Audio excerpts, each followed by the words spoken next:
Hello বন্ধুরা, আরও একবার তোমার সাথে আড্ডা দিতে চলে এসেছি। তো আজকে কথা বলবো 2007 সালের একটা ব্লকবাস্টার সিনেমা, যেটার নাম হচ্ছে চক দে ইন্ডিয়া, সেটা নিয়ে। স্টারিং শাহরুখ খান। তো এটা ডিরেক্টর সিমিত আমিন।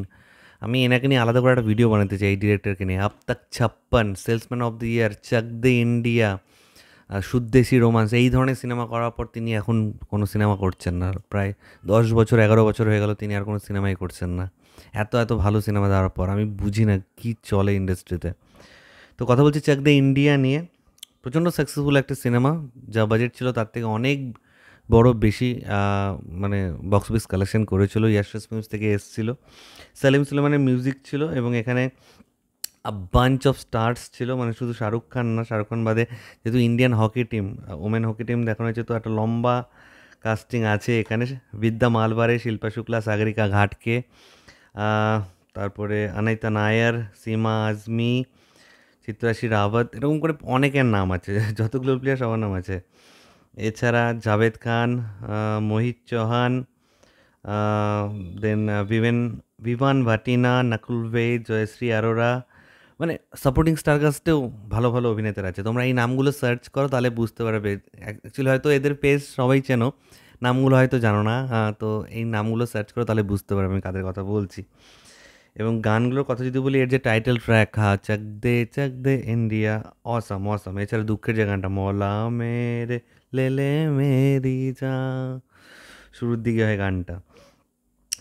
তারপরে বাদল পে পাও, হ্যাঁ, মানে প্রত্যেকটা গান খুব ভালো। তো এখানে আমরা দেখতে পারি শাহরুখ খানের ক্যারেক্টারের নাম কবির খান।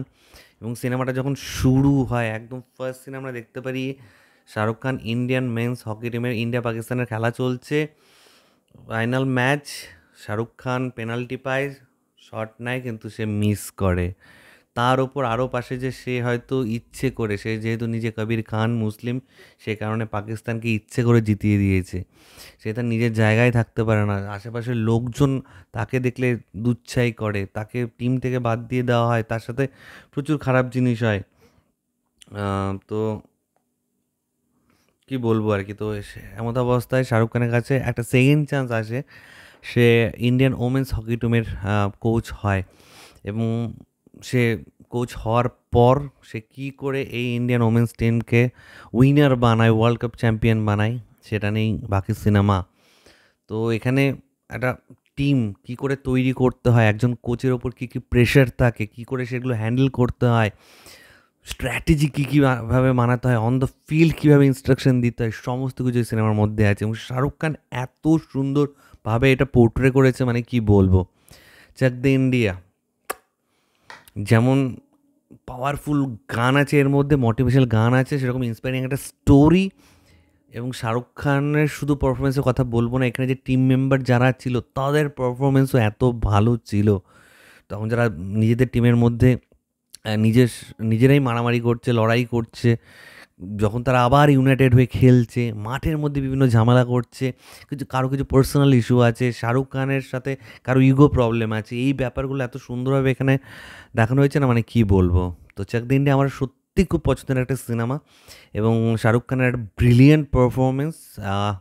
এবং আশা করি এই ধরনের সিনেমা, মানে যদি হয়ও, শাহরুখ খান ছাড়া এই যে ক্যারেক্টারটা, কোচের ক্যারেক্টার অনেকে করেছে, আমি কারোটা নিচু করছি না, কিন্তু শাহরুখ খান ফার্স্ট সিন থেকে লাস্ট অবধি যে অ্যাটিটিউডটা ধরে রেখেছিল, নোবডি ক্যান এভার ম্যাচ সেইটাকে, মানে সেই অ্যাটিটিউডটা কেউ আনতে পারবে না অন স্ক্রিন। আলাদাই ম্যাজিক ছিল শাহরুখ খানের এই সিনেমাতে। এবং সিনেমাটোগ্রাফিও খুব ভালো ছিল, খেলাগুলোকে যেভাবে দেখানো হয়েছিল রিয়েলিস্টিক লাগছিল। তো overall it's a very good film, একটা ব্লকবাস্টার মুভি। এবং শাহরুখ খানের তো মানে কিছু সিনেমা কিন্তু সেই সময় ঠিকঠাক যাচ্ছিল না, তখন এই চক দে ইন্ডিয়াটা কিন্তু তাকে একবার বক্স অফিস কিং বানিয়েছিল। তো এটাই তোমার সাথে শেয়ার করার ছিল। এই সিনেমা রিলেটেড তোমাদের হয়তো অনেক মেমোরিজ আছে, নিচে কমেন্ট করে সেগুলো অবশ্যই জানাও। পাশে দেখবে একটা বেল আইকন আছে, সেখানে ক্লিক করে অল অপশনে ক্লিক করে নাও, তাহলে আমি যখনই কোনো ভিডিও বানাবো সাথে সাথে তোমাদের কাছে নোটিফিকেশন পৌঁছে যাবে। ঠিক আছে বন্ধুরা, ভালো থেকো সবাই, সাবধানে থেকো সবাই, love you all, take care.